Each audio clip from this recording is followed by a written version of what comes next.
Okay, I'm going to attempt to show you how to build a portable evaporative cooler or swamp cooler. At least another method anyways. So I've got my green screen suit on, and let's see if I can do this. Basically what I did is I took things I had around the house and then I added some things to it to build.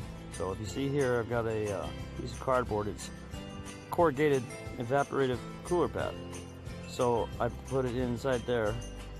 This thing comes in bulk pieces. I got 3 big pieces that I had to buy at the air conditioning store. Like I said, I cut it down into pieces. I've got some left over, and I actually made 2 out of this. It's got air holes in it. You see here? Well, you can't see, but it's got air holes in it to let the air come through. So put this away. I don't need that. That was just to show you. So now, let's see here. I'll put my face, cover my face. All right. This is a fountain pump, a water fountain pump, and fountain tubing. It's 3/4 inch, 3/4 inch tubing. The fountain pump is a 3-foot pump, and you can't see here, but it's 0.09 amps.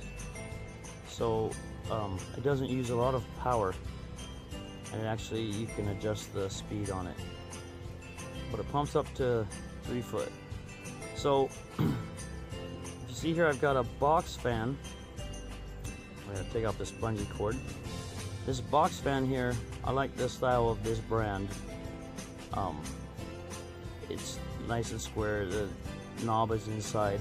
There's no pieces or anything to go and get caught, so it's real easy to work with.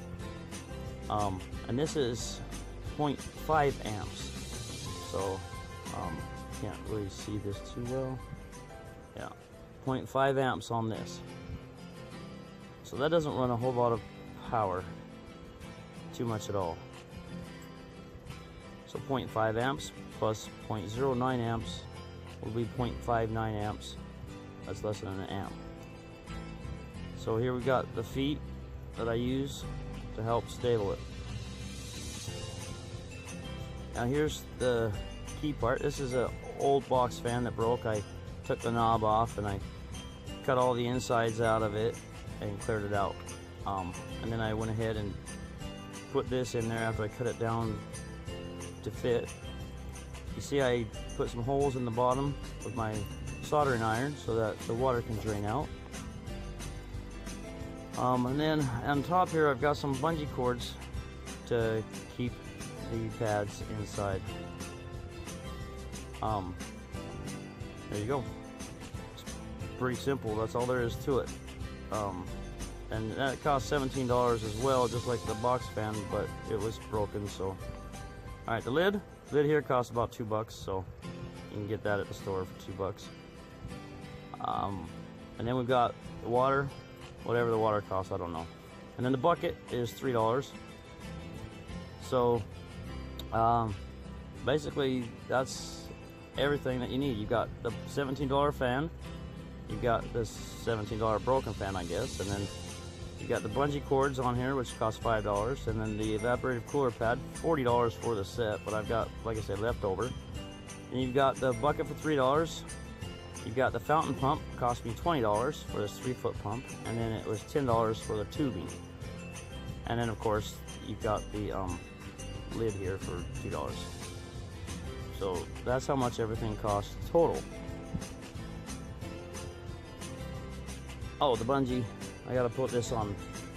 That's my extra bungee cord. That'll help put it together at the end. So let's put this together, and you just take the fountain tube.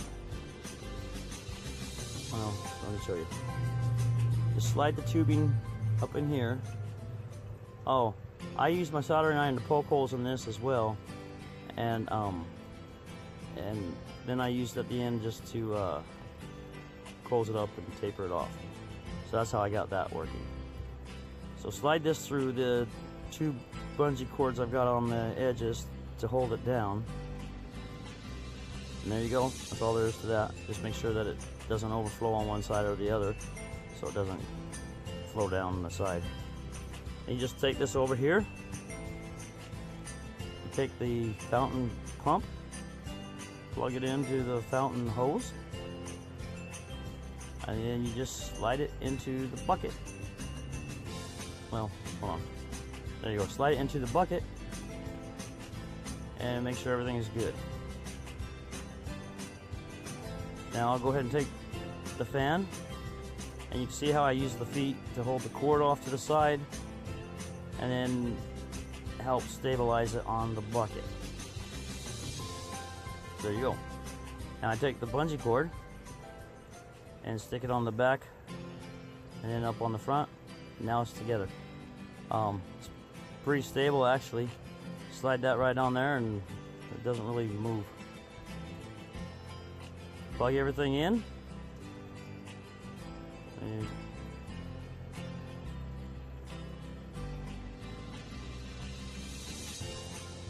alright, now as soon as I plug this in, the fountain pump's going to go off. I could put a float on it, and if I put the float, it'll go and make it go off when the water goes down, but I don't, so I just watch it for now. Flip the switch, and you should, oh, let's see, let me take the camera and we'll go look at it. As you can see here, we've got water flowing, and it's going down onto the evaporative cooler pad. Sometimes these get jammed up and I gotta clean them out. But you see, as the water flows down, it goes and drains back into the bucket. And then it, the hard water build up already on there. But as it goes in the bucket, it comes back and it goes back around. Now as the water comes down through here, the air being pulled through cools the water off, because it thins the water down too as it goes across these cardboard grooves and stuff. Come on this side here and you see, well, you can't see the cold air, you can't feel it either, but it's cold air coming through. But each time the water comes through, it gets cooler and cooler. So as the water comes down, it keeps going and getting colder and colder and colder. So you don't need any certain kind of water or ice. The circulation does it. Every time it goes through, it gets colder. So it's a pretty simple setup. You can run it even outside if you want to. And you can see here, there's not much to it. Of course, it's quote-unquote ghetto, but it works, and it's simple, it's portable. So what I do usually is I'll put it in the back here of my van. I've got, well, I threw that up there, that's unflattering right now, so don't look at that. But I take these sunscreens, and I've got fans inside. I've got 5 fans. I take these sunscreens here and I make a closed area so that the fan can fit in there and block out all the heat and the hot air, and it acts as my little duct work there. So anyways, there's my dogs. I'll go ahead and turn the fan over to them, give them some cool air. So that's how we keep cool. Of course, like I say, I've got 2 of these, but the dogs broke my other box fan, so right now it's out of commission.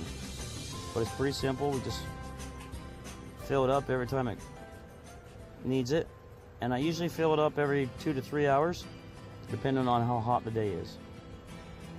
So I can make as many of these as I need to. They're pretty simple and cheap to run. I guess the first part of the initial setup might be a little costly for some, but professional ones will cost you anywhere from $150 on up. So it's real nice to have out in the desert. My dogs like it, especially inside. So we'll go ahead and take the balls here and toss them to the dogs. There you go.